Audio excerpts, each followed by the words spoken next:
Ada satu kitab namanya Al-Hadir Alam Islami, peradaban dunia Islam.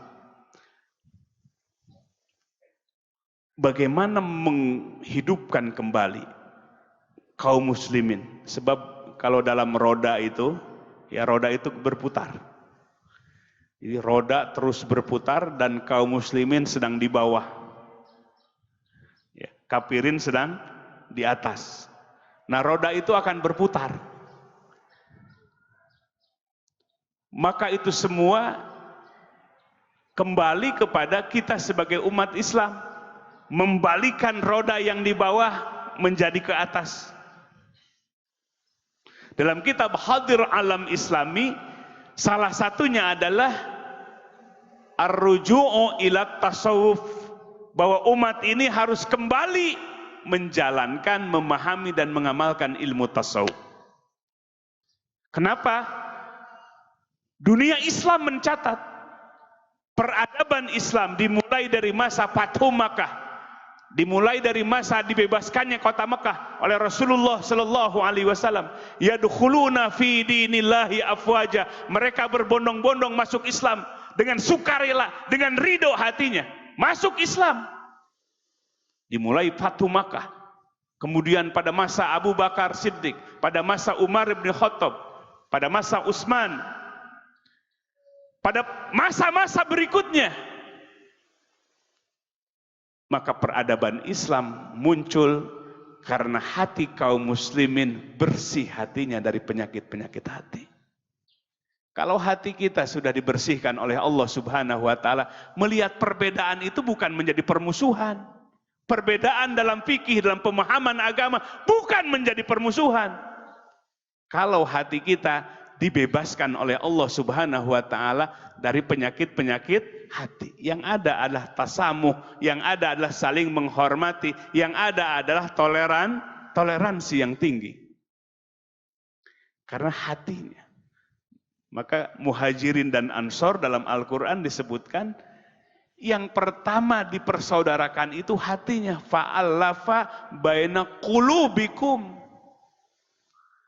Bukan pikirannya dulu, tapi Allah jinakan hati mereka. Ini gambaran Ansor dan Muhajirin di Mekah, di Madinah Al-Munawwarah. Fa'allafa baina qulubikum fa asbahtum bi ni'matihi ikhwana.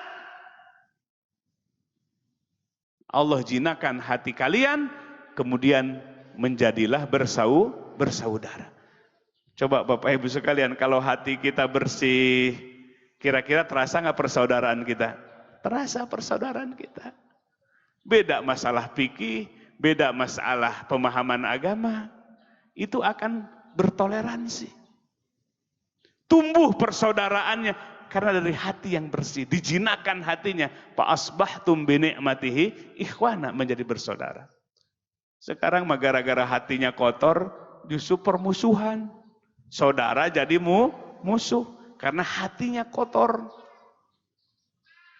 Maka pekerjaan besar kaum muslimin ini adalah ar-ruju' ila tasawuf, untuk membersihkan hati dari penyakit-penyakit hati.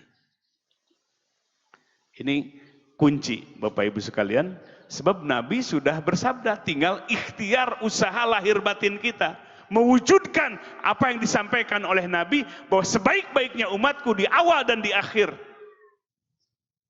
Dan tanda-tanda akhir zaman itu sudah nampak, dan kebangkitan umat Islam ini sudah diperlihatkan oleh Allah Subhanahu wa taala. Tinggal bagaimana usaha zohir dan batin kita, apa yang disabdakan oleh Nabi akan diwujudkan oleh Allah Subhanahu wa taala. Mudah-mudahan kaum muslimin dimanapun berada, Allah bersihkan hatinya, Allah persaudarakan hatinya. Benar-benar kita merasa bersaudara. Kaum muslimin yang manapun, manhajnya, mazhabnya yang berbeda, itu adalah saudara kita. Kenapa? Keluar dari hati yang paling dalam. Hadirin wal hadirat rahimakumullah. Kita ganti hati kita dari gambaran dunia dengan Allah dijadikan sebagai al-hadbu, sebagai goal, sebagai tujuan hidup kita. Maka dalam kitab Hadir Alam Islami, peradaban dunia Islam, ada beberapa faktor untuk membangkitkan kembali kaum muslimin. Salah satu utamanya adalah ar-ruju'u ila tasawuf. Harus kembali kaum muslimin ini memahami dan mengamalkan ilmu tasawuf. Harus terbebas hatinya. Salah satunya dari penyakit hubbud dunya, dari penyakit takabur, penyakit riya, penyakit hubbud dunya. Jadi sepanjang itu ada, apa yang disabdakan oleh Nabi, kaum muslimin ini seperti hidangan makanan yang akan dihabisi oleh musuh-musuhnya.